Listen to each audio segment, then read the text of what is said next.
यीशु मसीह कहता है कि जीवन की रोटी मैं हूँ, जो तुम्हें जीवन देता है।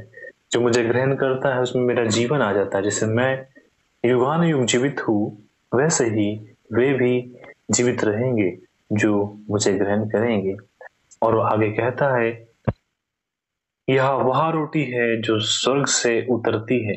यीशु मसीह वो जीवन की रोटी है। उसने अपने आप को रोटी से कंपेयर किया। जैसे रोटी किसी को जीवन देती है, वो भूख शांत करती है और वो उस व्यक्ति को जीवन देती है। नहीं तो भूख के कारण मर भी सकता है, और उसको खाती उसे पोषण मिलता है, उसे बल मिलता है और वो ठीक से जी पाता है। इसलिए यीशु मसीह कहता है कि मैं वो जीवन की रोटी हूं, जिसे तुम खाकर जीवन को पाओगे। और मैं स्वर्ग से उतरता हूं ताकि मनुष्य उसे खाए और ना मरे। यीशु मसीह अपने आप को जीवन की रोटी बताता है। अगर आप उसे खाएंगे तो आप ना मरेंगे, वो आपको जिला उठाएगा, अंतिम दिन वो आपको जिला उठाएगा। इसलिए यीशु मसीह जीवन की रोटी है। अगर हम यूहन्ना पहला अध्याय देखते हैं तो वहां पर परमेश्वर का वचन कहता है, पहला यूहन्ना उसका 12 अध्याय, परंतु जितनों ने उसे ग्रहण किया उसने उन्हें परमेश्वर की संतान होने का अधिकार दिया। क्योंकि यीशु मसीह पुत्र बनकर इस जगत में आया। पुत्र पिता की अधीनता में, उसके अनुग्रह में होता है, और वो पुत्र की तरह इस जगत में आया। क्योंकि उससे पहले परमेश्वर ने हमारे बाप दादाओं से थोड़ा थोड़ा करके और भविष्यवक्ताओं से भांति भांति करके अलग अलग तरीकों से थोड़ा थोड़ा करके बातें की, और उन्हें सारे मनुष्य को बचाने के लिए कहा, उन्हें परमेश्वर की आज्ञा सिखाने के लिए कहा। लेकिन वो लोग उसमें सफल नहीं हुए, और तब भी मनुष्य पाप में पड़कर नरक जा रहा था। जिस उद्देश्य के लिए परमेश्वर ने मनुष्यों से और भविष्यवक्ताओं से बात की थी, वो पूरा ना हो सका। इसलिए परमेश्वर ने ये निर्णय लिया कि अब स्वयं सृष्टिकर्ता प्रभु को ही इस जगत में आना होगा, अपने बच्चों को बचाने के लिए, अपनी सृष्टि को बचाने के लिए। तब जिसे हम परमेश्वर करके जानते हैं, जो अपने आप को यहोवा परमेश्वर के नाम से बताता है कि मैं जो हूँ सो हूँ, यहोवा परमेश्वर खुद मसीह यीशु के रूप में पाखरू मतलब पवित्र आत्मा के द्वारा जन्म लिए, और जिसे हमने भौतिक रूप से देखा तो मसीहा बनकर इस जगत में आया। अब हम आगे आगे देखते हैं, और वचन देहधारी हुआ। परमेश्वर का वचन क्या हुआ? देहधारी हुआ। उसने भविष्यवक्ताओं से बात किया कि स्वयं सृष्टिकर्ता प्रभु इस जगत में आएंगे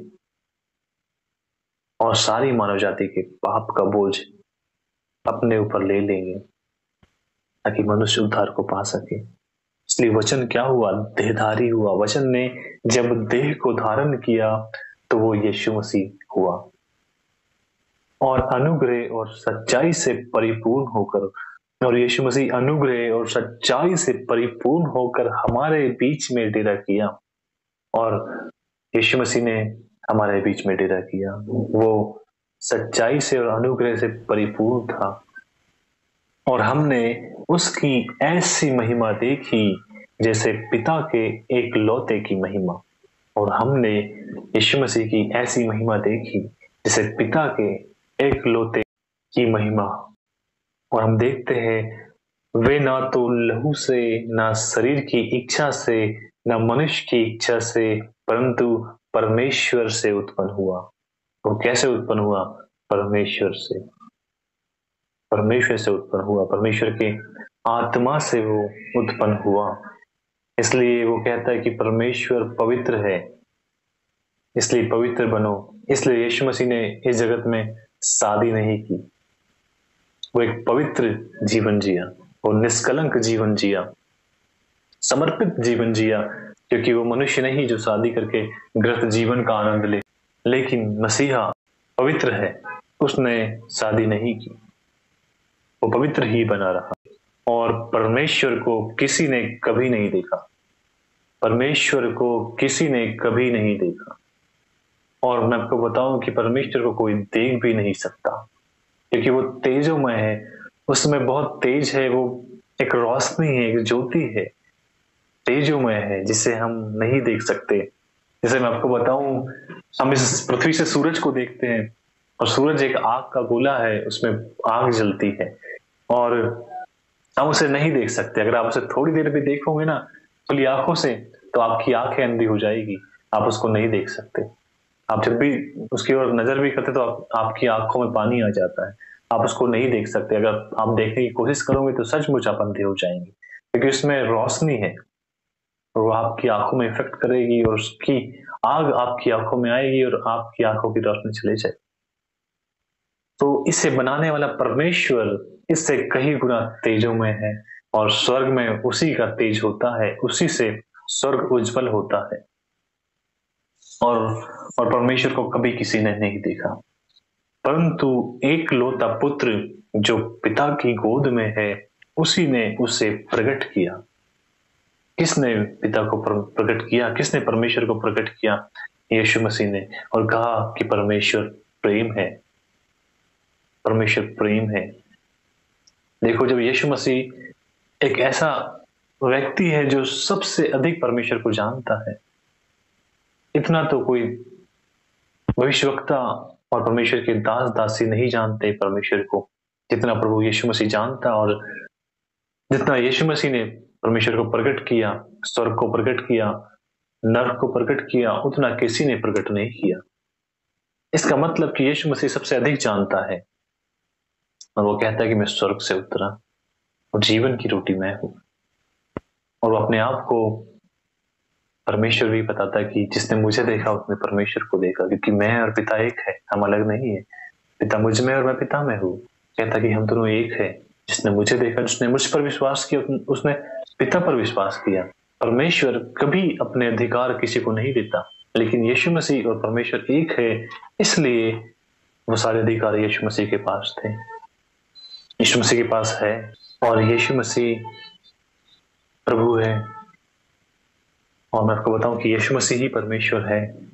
जिसका रूप हम देखते हैं वो यीशु मसीह है, वो परमेश्वर का रूप है।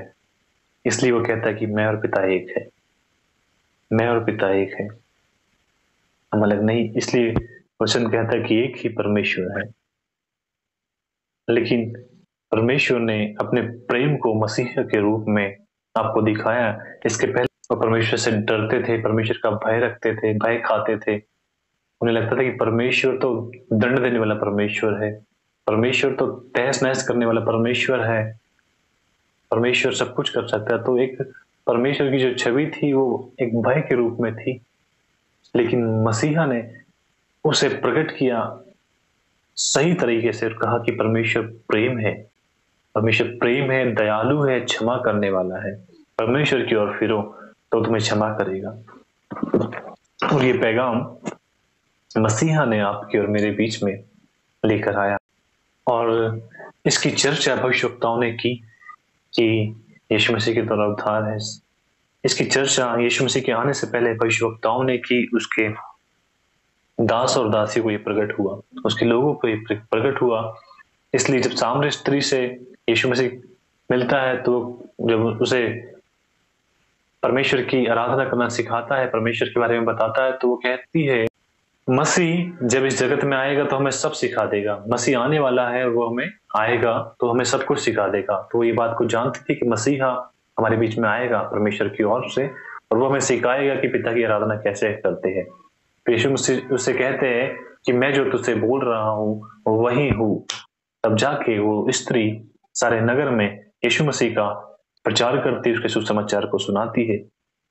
और हम देखते हैं कि यूहन्ना 1 अध्याय उसका 45वां वचन कहता है, फिलिप्पुस ने नथानेएल से मिलकर उससे कहा। फिलिप्पुस नाम के व्यक्ति ने नथानेएल से मिलकर उससे कहा कि जिसका वर्णन मूसा ने व्यवस्था में किया, जिसका वर्णन मूसा और भविष्यवक्ताओं ने किया, वह हमें मिल गया है। जिसका वर्णन मूसा ने और भविष्यवक्ताओं ने किया है। हे नतनेल, वो हमें मिल गया है। फिलिपुस नाम का व्यक्ति नतनेल से कहता है कि वह हमें मिल गया है और वह यीशु नासरी है। हम उससे मिलते हैं, हम उससे मिलते हैं, क्योंकि क्योंकि जिसका वर्णन किया गया था कि मसीहा हमारे बीच में आने वाला है, वो आ गया है और उसका नाम यीशु नासरी है, जो सारे जगत से पापों का बोझ उठा ले जाएगा और मनुष्य को परमेश्वर से मिलाएगा और मनुष्य से वो परमेश्वर को मिलाएगा। तो यीशु मसीह वही मसीहा है जो हमें परमेश्वर से मिलाता है, और यीशु मसीह और परमेश्वर एक है और एक ही परमेश्वर है, और वो यीशु मसीह हमारे बीच में है।